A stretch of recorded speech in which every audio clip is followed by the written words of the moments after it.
Hey guys, how are you? Hope you're all doing very well. This afternoon I'm going to be doing a review of a crime thriller from Sweden. This is spoken in the Swedish, Serbo-Croatian, English, German and Spanish language. English subtitles released in the year 2010, directed by Daniel Espinosa, and this film is called Easy Money. And the story to Easy Money is as follows. Lower-class business student JW falls in love with a sexy heiress while living a double life mingling with Stockholm's wealthy elite. To keep up the facade of his lifestyle, he's lured into a world of crime. Jorge is a petty fugitive on the run from both the police and the Serbian Mafia. He hopes that brokering a massive cocaine deal will allow him to escape for good. Mafia enforcer Mrado is on the hunt for Jorge, but his efforts are complicated when he's unexpectedly saddled with caring for his younger daughter. As JW's journey ventures deeper into the dark world of organized crime, the fate of all three men become entangled and ends with a dramatic struggle for life and death. So the movie is based on three characters who lead very different sort of lives, but they're all connected with the similar theme of organized crime. So you've got JW, who is a business student. He likes to keep up this facade of being rich. He wants to keep up appearances with his friends, and in order to fund his facade, he takes up organized crime. Then you've got Jorge, who is an escaped fugitive who is on the run from not only the police but also the Serbian Mafia. So he comes up with an idea that he's going to do one last massive cocaine deal in order to escape and create a new life and leave behind his criminal world forever. Then you've got Mrado, who is a Serbian Mafia enforcer. This guy is a very brutal man, and he is tasked with the effort of tracking down Jorge.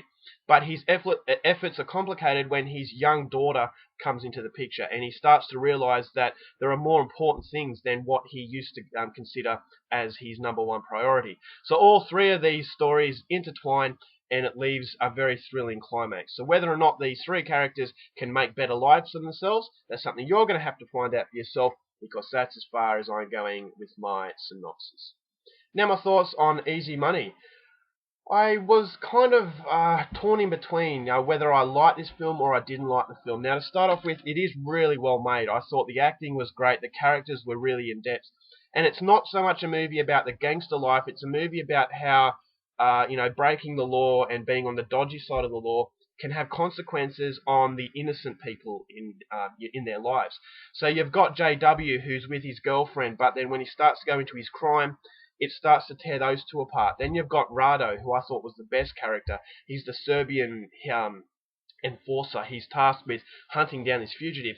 And when he starts to have to care for his young daughter, you feel that all these characters in the film, they start off as really bad, but then there's this good quality in their life that makes them second guess what they're doing. So Rado's character, he is very brutal, but then you see a softer side of him when his daughter comes into the play. And the same with Jorge. He's an escaped convict, and he's a very seedy individual, but you feel that he wants to make a better life for his family. His sister is pregnant. His sister's boyfriend has just left her. So you feel that Jorge has a little bit of good quality in him as well. So all three of these characters, while they go into a really morbid world, they have this positivity in their life that gives them hope. Gives them hope that they can get out of this underworld and make a better life for themselves. But the underworld is holding them all down. So I really like the aspect of the film in that the characters are really, really well drawn out and you can connect with them. Even the most brutal person, you hope that he can find a better life. So it all intertwines, and at the end it does come together pretty well.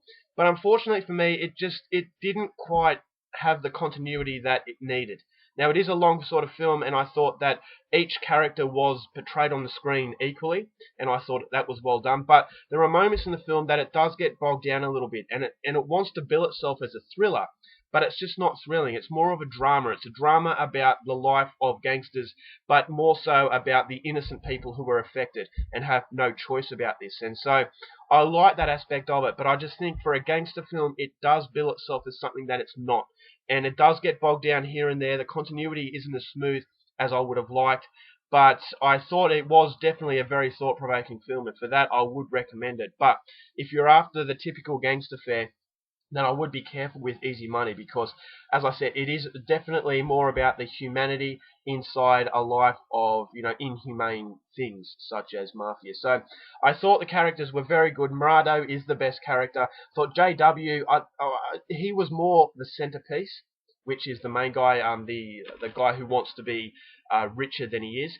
I thought he was the centerpiece, but I would have liked it to have more of an impact on the Mrado character. He was the best character. He should have been the centerpiece, but I just thought they focused on the wrong guy. But having said that, as I said, if you want something that is thought-provoking, if you're a gangster film fan and you want something a little bit different, then Easy Money will definitely be for you. But as I said, there were moments in the film that I thought were a little bit unnecessary. It could have done without certain elements, and it could have been a little bit shorter. But yeah, as I said, having said that, there is a little bit of thrilling aspect in it. There is some shootouts.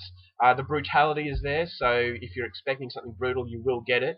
But as I said, there was just little parts of the film, little pockets of it that I didn't like, and it prevented it from being a very, very good film. But nonetheless, I would still recommend it if you're a fan of gangster films, and as a result of all that, I'm going to give it 3.5 stars, and I'm not unhappy with the film, but it could have been a lot better if they took just a different path. So 3.5 stars for Easy Money, the Swedish crime thriller, and it's one that I am recommending, but just be careful because it won't be for everyone. Alright guys, that's my review. Hope you enjoyed it. Till next time, keep watching movies, and I'll see you later.